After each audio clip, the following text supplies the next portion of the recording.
Hello दोस्तों, welcome back. जैसा कि आप जानते हैं, हमने लास्ट वीडियो में ब्लड रिलेशन चैप्टर के पहले टाइप के क्वेश्चन किए थे, जो थे सिंपल ब्लड रिलेशन। अगर आपने वो वीडियो नहीं देखी थी तो डिस्क्रिप्शन में उसका लिंक है, आप जाके वीडियो पहले देख सकते हैं, क्योंकि इसके बेस पे ही आपको अगले दो पार्ट समझ में आने वाले हैं, नहीं तो आपको समझ नहीं आएगा आगे जो मैं कराऊंगा। आज हम करेंगे सेकंड पार्ट, जो कि है कोडेड ब्लड रिलेशन और थर्ड इंडिकेटिव ब्लड रिलेशन।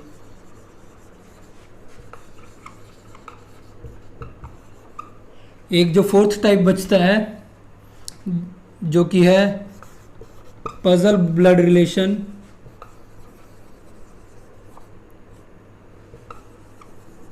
ये हम अगली वीडियो में करेंगे, ठीक है। तो आज हम ये दो टॉपिक करने वाले हैं, कोडेड ब्लड रिलेशन और इंडिकेटिव ब्लड रिलेशन, ठीक है।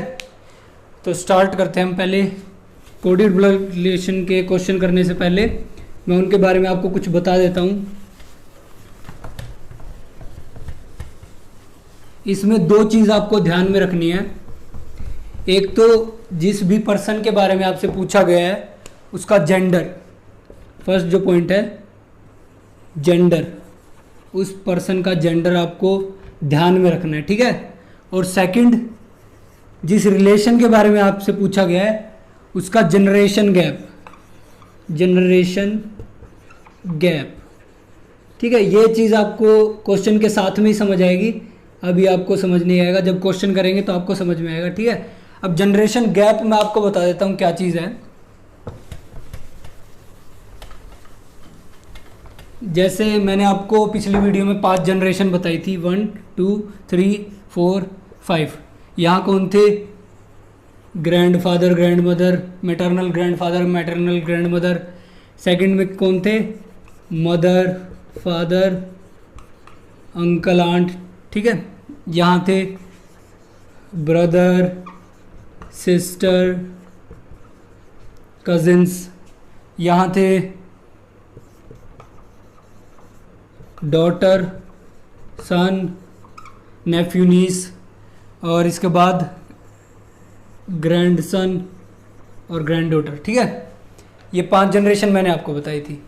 तो जनरेशन गैप में हमको क्या करना है, कैसे कैलकुलेट करेंगे? जो ये बीच वाली जनरेशन है, मतलब ब्रदर सिस्टर, इसमें आप सेल्फ भी लिख सकते हैं, आपकी खुद की जनरेशन, ठीक है। इसको हमें लेना है 0 पे, इसको हम मानेंगे 0th जनरेशन, ठीक है। इसके ऊपर वाली जो जनरेशन है वो है +1, उससे ऊपर वाली जो जनरेशन है वो है +2, इससे नीचे है वो है -1 और उससे नीचे है -2, ठीक है। ये चीज़ ध्यान रखिएगा। इसके बाद हम क्वेश्चन स्टार्ट करते हैं। तो फर्स्ट क्वेश्चन आपको बोर्ड पे दिखाई दे रहा होगा, ठीक है। इसमें 4 कंडीशन दी हुई है हमें।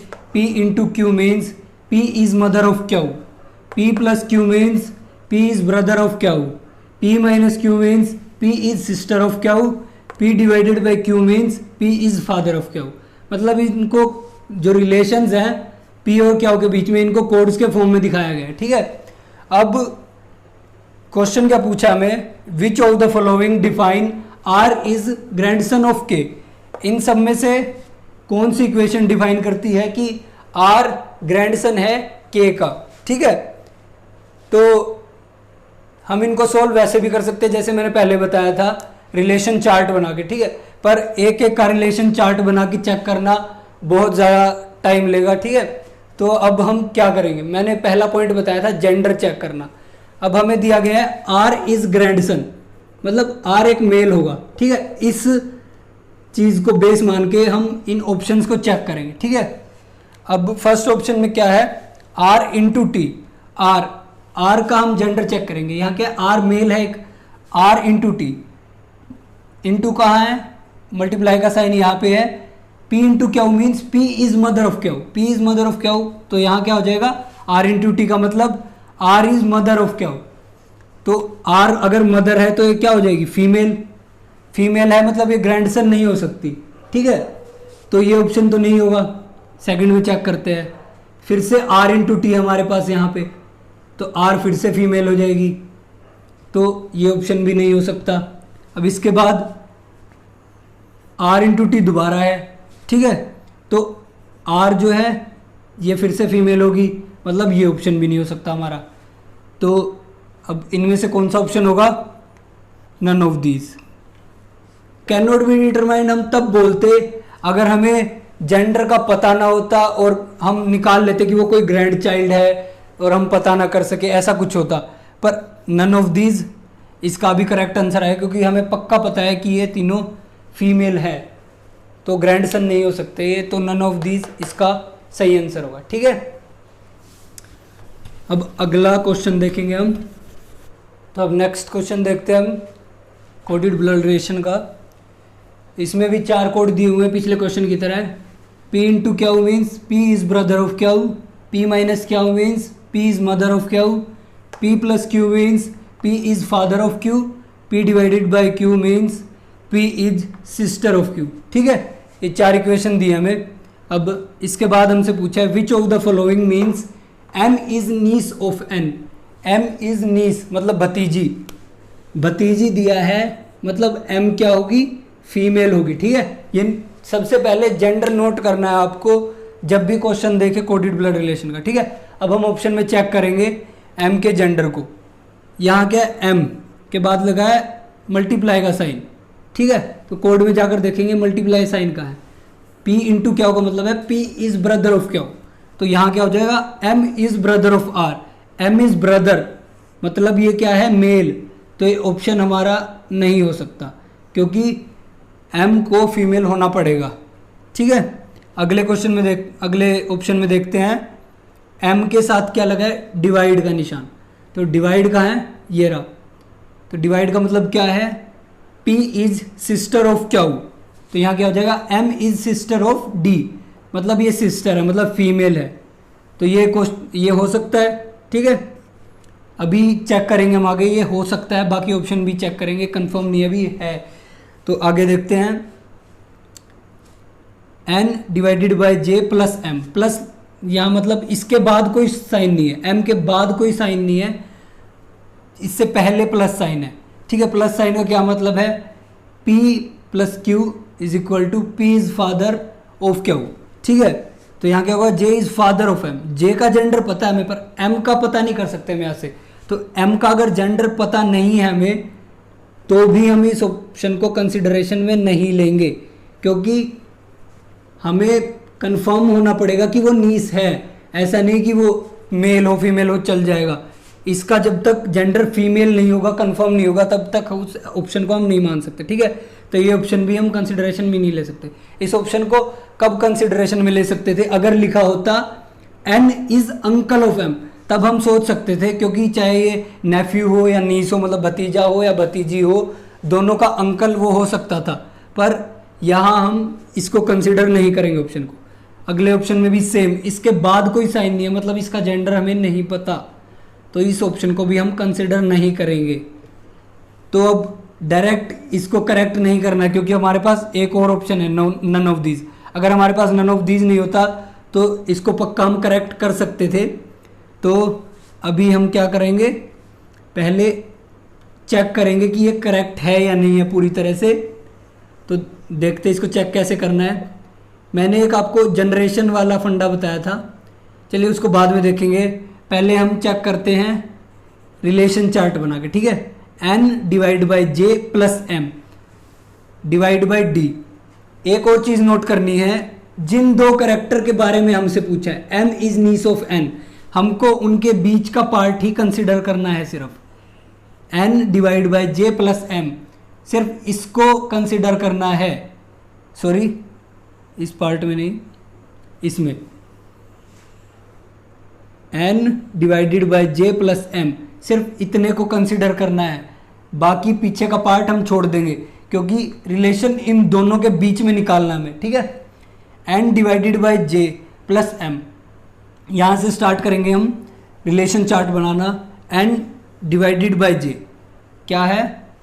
N डिवाइडेड बाई J का मतलब क्या है? N is sister of P divided by Q का मतलब क्या होगा, P is sister of Q, मतलब N is sister of J, ठीक है, N is sister of J, N is sister of J। Relation chart याद है आपको हम कैसे बनाते थे, ठीक है। अब आगे क्या लिखा है, इसके बाद में लिखा है J plus M. J plus M का मतलब क्या है, जो J है वो फादर है M का। अब J फादर है M का, तो M का आएगा नीचे, आएगी नीचे, ठीक है। अब क्या होगा, ये इसका फादर है और ये इसका भाई है या बहन है, जो भी है, सिस्टर है इसकी, तो ये इसकी क्या होगी, भतीजी। यहां से करेक्ट हो गया हमारा ऑप्शन, ठीक है, करेक्ट है ये, समझ गए। अब इसको जनरेशन गैप से भी हम चेक कर सकते हैं, कैसे, अभी देखिए, N divided by J plus M divide by D, ठीक है। इस डिवाइड बाय D को हम कंसिडर ही नहीं करेंगे, ठीक है, इसको छोड़ देंगे। अब मैंने क्या बताया था, जनरेशन कैसे देखनी है, याद है ना, +1 +2 -1 -2, ठीक है। अब यहाँ डिवाइड का निशान लगा है, मतलब सिस्टर क्या है, सेम जो हमारी बीच वाली जो रो थी उसमें क्या था, जनरेशन 0, तो हम क्या रखेंगे 0, ठीक है। और अब नेक्स्ट क्या है, प्लस का sign, plus P is father of Q, मतलब J is father of M, father +1, ठीक है, तो +1। यहाँ क्या हो गया तुम्हारा टोटल, ये एक जनरेशन गैप आ गया, एक जनरेशन गैप, ठीक है। अब ये एक जनरेशन गैप का क्या मतलब है, 0 से नीचे वाली जनरेशन -1 के बीच का गैप, 0 -1, ठीक है। इन दोनों का गैप क्या आ गया, 1, तो एक जनरेशन का फर्क है, ये हम क्रॉस चेक भी कर सकते हैं, तो ये हमारा आंसर ठीक है, बिल्कुल ठीक है। आई होप समझ गए होंगे आप। तो चलिए लास्ट क्वेश्चन देखते हैं, कोडेड ब्लड रिलेशन के बेस पे। अगर आपको लास्ट क्वेश्चन में समझ नहीं आया है, जो जनरेशन गैप वाला कॉन्सेप्ट था, तो इस क्वेश्चन से आपका कंसेप्ट बिल्कुल क्लियर हो जाएगा, ठीक है।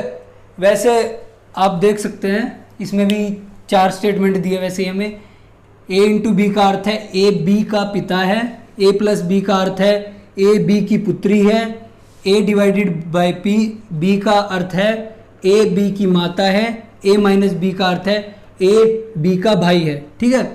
तो हमसे पूछा है P divided by R minus Q into T में P का T से क्या संबंध है, ठीक है। 4 ऑप्शन दिए, दादी, सास, बहन और दादा, ठीक है।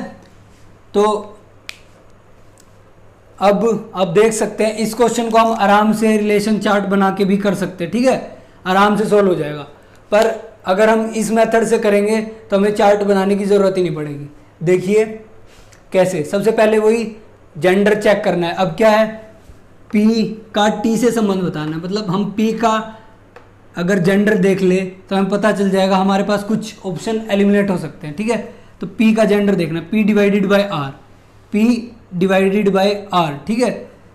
A डिवाइडेड B का मतलब है A B की माता है, तो P डिवाइडेड बाय R का क्या मतलब होगा, P R की माता है। P माता है मतलब वो क्या होगी, फीमेल, फीमेल में दादी फीमेल, बहन फीमेल, सास फीमेल, पर दादा मेल, ठीक है। तो दादा जो ऑप्शन है ये एलिमिनेट हो जाएगा, ठीक है। अब हम देखेंगे जनरेशन गैप। जनरेशन गैप कैसे चेक करेंगे, अब इस पूरे में हमें जनरेशन गैप चेक करना है। P divided by R, divided किसको रिप्रेजेंट कर रहा है, माता को। माता क्या है, एक जनरेशन ऊपर, ठीक है। तो हम क्या लिखेंगे, +1, ठीक है। उसके बाद है माइनस साइन, माइनस साइन किसको कर रहा है रिप्रेजेंट, भाई को। भाई का क्या था, जनरेशन गैप कितना लिया था हमने तब, 0, ठीक है, जो सबसे बीच वाला जनरेशन था, ठीक है।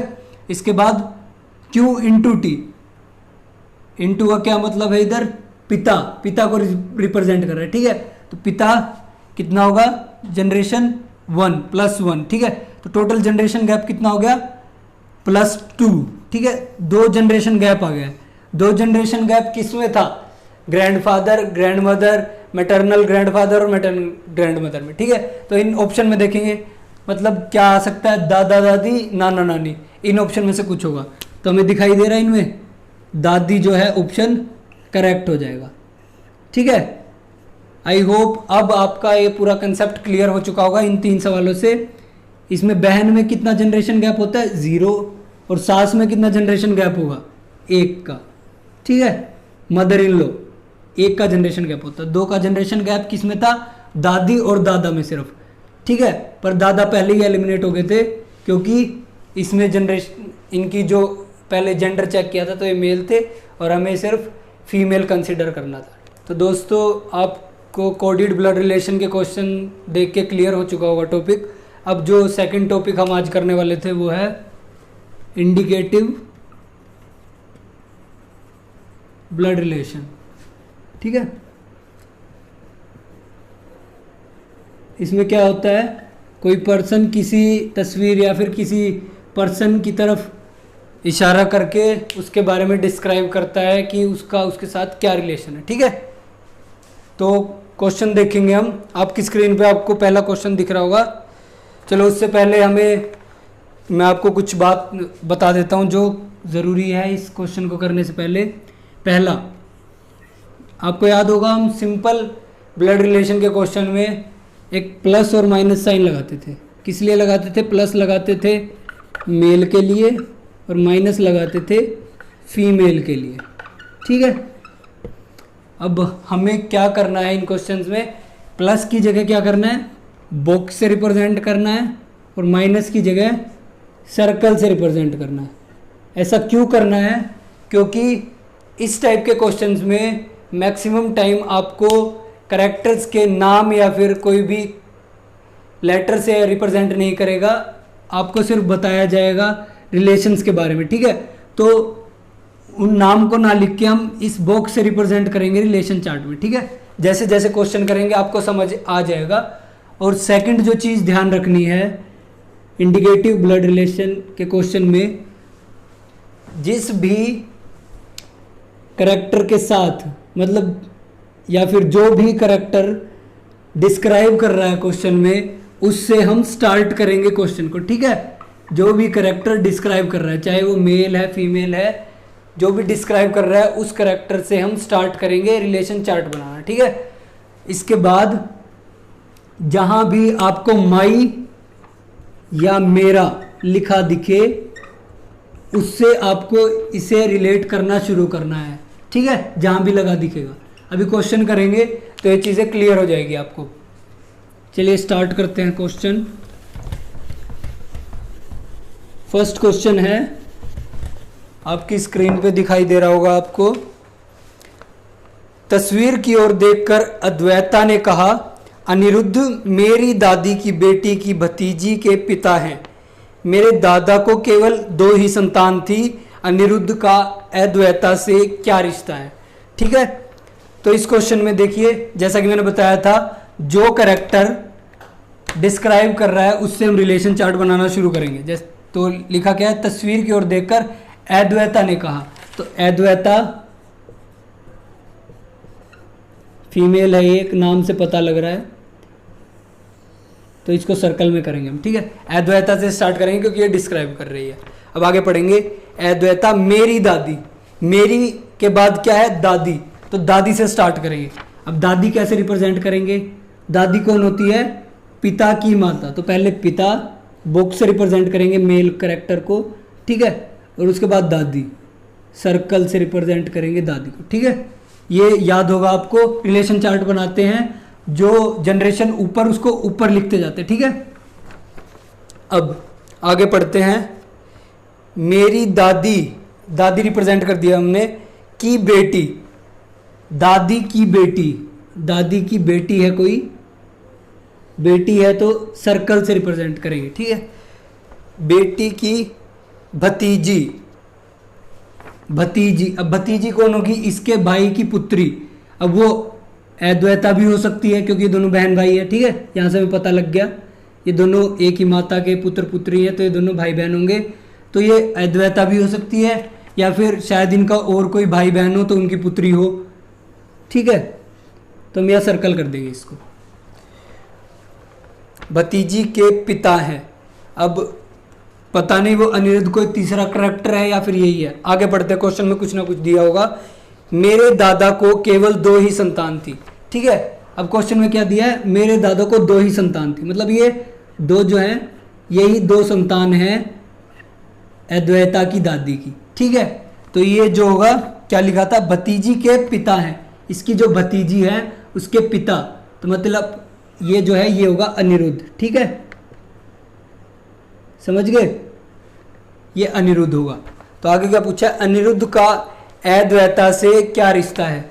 अब वैसे ये हमने वैसे ही कंसिडर किया था, ये अद्वैता खुद भी हो सकती थी पर हमें कंफर्म पता नहीं था, इसलिए हमने ड्रॉ कर लिया। पर इससे कोई अगर हम ड्रॉ करते भी हैं तो फर्क नहीं पड़ता हमारे पास कोई, क्योंकि चाहे ये इसके पिता हो या इसके पिता, इसकी भतीजी दोनों ही होंगी। ठीक है, तो अब रिलेशन किसका पूछा है, अनिरुद्ध का अद्वैता से क्या रिश्ता है। अनिरुद्ध का अद्वैता से साफ साफ पता चल रहा है इन दोनों में पिता और बेटी का संबंध है। ठीक है, ऑप्शन 4 करेक्ट हो जाएगा, पिता और बेटी का रिलेशन है इन दोनों के बीच में। ठीक है, तो इसके बाद एक और क्वेश्चन देखते हैं हम। तो ये इंडिकेटिव ब्लड रिलेशन का जो कंसेप्ट है क्लियर हो जाएगा। बहुत इजी है, सिंपल से मिलता जुलता है, बस थोड़ा लैंग्वेज का फर्क है। अगला क्वेश्चन आपकी स्क्रीन पे, a man showed a boy next to him and said he is the son of my wife sister in law but I am the only child of my parents, how is my son related to him. ठीक है, अब वही बात, सबसे पहले जो describe कर रहा है उसको मिडल में लेंगे। A man showed a boy next to him and said, a man तो कोई आदमी है, मैन लिख लेते हैं हम, ये डिस्क्राइब कर रहा है। ठीक है, इसको बीच में लिखेंगे, he is the son of my wife. My के बाद क्या लिखा हुआ है, वाइफ। वाइफ को कैसे रिप्रेजेंट करते हैं, 2 बार से। ठीक है, वाइफ, वाइफ लिख देंगे इधर सर्कल में कर देंगे। ठीक है, इसके बाद क्या दिया है, माई wife sister in law. Sister in law, अब सिस्टर इन लॉ कौन हो सकती है, सिस्टर इन लॉ दोनों तरफ से हो सकती है, या तो इसके भाई की बीवी भी इसकी सिस्टर इन लॉ हो सकती है, या फिर इसके पति की बहन भी इसकी सिस्टर इन लॉ हो सकती है, मतलब इसकी जो भाभी है या फिर इसकी ननद, दोनों इसकी सिस्टर इन लॉ हो सकती है। तो आगे पढ़ते कुछ ना कुछ दिया होगा, but I am the only child of my parents. इसने बता दिया है कि ये अपने माता पिता की इकलौती संतान है, मतलब इसकी सिस्टर इन लॉ कौन होगी, इसके भाई की वाइफ। ठीक है, इसके भाई की वाइफ इसकी सिस्टर इन लॉ होगी। ठीक है, अब क्या लिखा था, ही is the son of my wife sister in law, he is sun of my wife sister in law, मतलब ये इसका भी सन होगा, इसके भाई का बेटा है। ठीक है, पता चल गया हमको जिसकी बात हो रही है लड़के की। तो आगे क्या बोला है, how is my son related, मतलब इस आदमी का जो लड़का है उसका इस वाइफ के भाई के लड़के से क्या संबंध है। ठीक है, साफ पता चल रहा है इन दोनों के बीच में कजिन का रिलेशन होगा। ऑप्शन ए जो है वो करेक्ट हो जाएगा। ठीक है, आई होप ये टॉपिक भी आपको समझ में आ गया होगा, इंडिकेटिव ब्लड रिलेशन का। बहुत ही इजी टॉपिक है ये। तो आज हमने 2 टॉपिक किए हैं, एक तो इंडिकेटिव ब्लड रिलेशन और दूसरा कोडेड ब्लड रिलेशन। दोनों क्लियर हो गए होंगे आपको। अगली वीडियो में हम पजल ब्लड रिलेशन के क्वेश्चन करेंगे, बहुत ही एडवांस लेवल के क्वेश्चन होते हैं उसके। तो आप वीडियो ज़रूर देखिएगा और हमारे चैनल को सब्सक्राइब कर लीजिए आप, ताकि आपको अगली वीडियो का नोटिफिकेशन मिल जाए।